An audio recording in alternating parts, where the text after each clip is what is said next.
la croix que j'ai connue dans ta parole. Je vous salue au nom de Jésus. Je suis Frère Prédimboulou. C'est votre émission Prédication sans thème. C'est une émission qui est pour tout le monde en fait.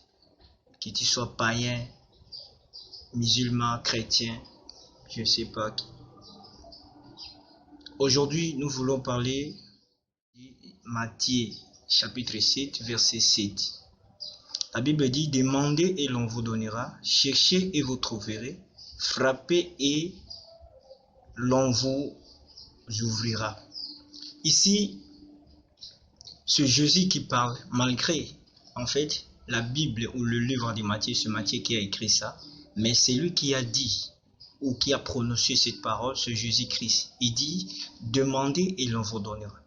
Aujourd'hui, dans la première partie, nous allons parler seulement, demander et l'on vous donnera. Qui a dit demander, c'est Jésus. Mais à qui devons-nous demander? C'est-à-dire ce passage ou ce verset, c'est un verset d'encouragement. Je peux dire chez nous en RDC, Matthieu 7,7 est le verset le plus connu, c'est-à-dire même le païen connaît ça en RDC. C'est un verset qui encourage les gens à prier. C'est un verset qui amène les gens à demander quelque chose à Dieu. C'est-à-dire c'est un verset d'encouragement. Mais c'est le verset, je peux dire en fait, qui va amener aussi beaucoup de gens. Parce que nous en RDC, on dit demander et l'on vous donne veut dire senga bakope sao, mais beaucoup de gens ont déformé ces versets. Il y a des gens qui disent senga bakope sao yiba zala nambongo, pendant que Bible est l'oubli en côté, mais il y a des gens bazoba qui s'habillent, c'est-à-dire bazoba qui s'appelle bazolongola, pendant que la Bible n'a pas dit ça. Mais pourquoi je viens de dire que c'est le verset qui va aider beaucoup de gens à entrer en affaire? Comment? Parce qu'il y a des gens qui disent dans notre langue, demandez, en français, c'est-à-dire demander et l'on vous donnera, mais voulez avoir seulement le courage de fuir, avoir seulement la vitesse de fuir. Non, pendant que la Bible n'a pas dit ça. Que nous dit la Bible? Prenons Apocalypse 22, on va voir. Je déclare à quiconque attend les paroles de la prophétie de ces livres, si quelqu'un y ajoute quelque chose, Dieu les frappera des flots décrits dans ces livres. Dieu les frappera des flots. Il dit encore, si quelqu'un retranche quelque chose des paroles du livre de cette prophétie, Dieu retranchera sa part de l'arbre de la vie et de la ville sainte décrite dans ces livres.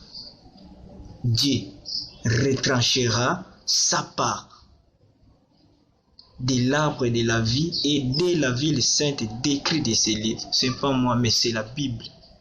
C'est-à-dire, son verset qui va aider beaucoup les Congolais, qui ajoute et qui retranche la parole de Dieu, pendant que Dieu a dit ne retranchez rien et ne ajoutez rien. Mais les Congolais ajoutent, les Congolais retranchent. C'est-à-dire, Matthieu 7,7, Yibaza Nambango, la Bible n'a pas dit ça, que voulait avoir seulement le courage de fuir. À qui devons-nous demander? C'est-à-dire demander, il n'a pas précisé. Qui peut demander? À qui demander? On ne sait pas. Selon le verset que Matthieu nous a écrit. Mais rentrons un peu au Matthieu 6.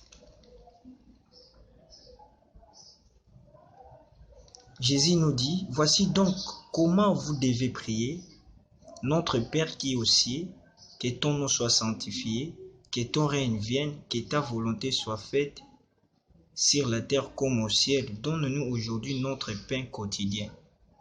Il dit, quand nous prions, nous devons dire notre Père. C'est-à-dire, nous demandons à Dieu, mais nous devons dire notre Père. Jésus voulait dire quoi? La personne qui peut demander quelque chose à Dieu doit être un enfant de Dieu. C'est celui, moi tu dis, aujourd'hui que tout le monde est créature de Dieu. Mais tout le monde n'est pas enfant de Dieu. C'est-à-dire, on est créature de Dieu, mais on n'est pas enfant de Dieu, mais on le devient. C'est-à-dire, c'est lui qui peut demander quelque chose à Dieu, demander et l'on vous donnera, c'est l'enfant de Dieu. C'est-à-dire, il voulait dire seulement aux enfants de Dieu, il voulait dire seulement aux disciples. C'est pour cela, Matthieu 6, il dit, nous devons dire notre Père, qui est au ciel. Prenons Jean 1, verset 12.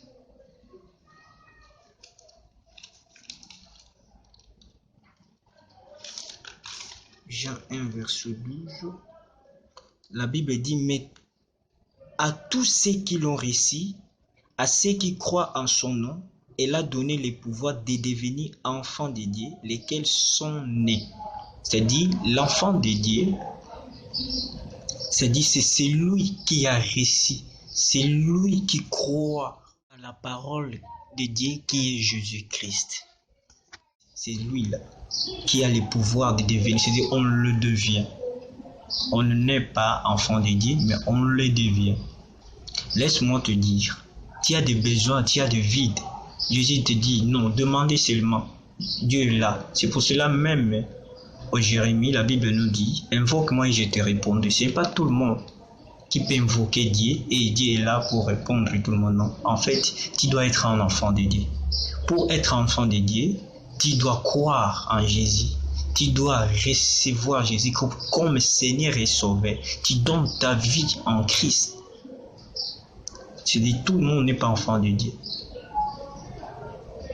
Mais tout le monde est créature de Dieu. C'est-à-dire, celui qui peut demander, c'est l'enfant de Dieu. C'est celui qui est appelé disciple de Jésus. Prenons encore Jean 14, verset 13 pour mieux comprendre, avant de boucler notre première partie.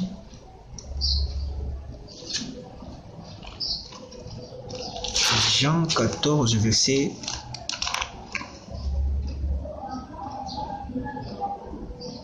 13, 14.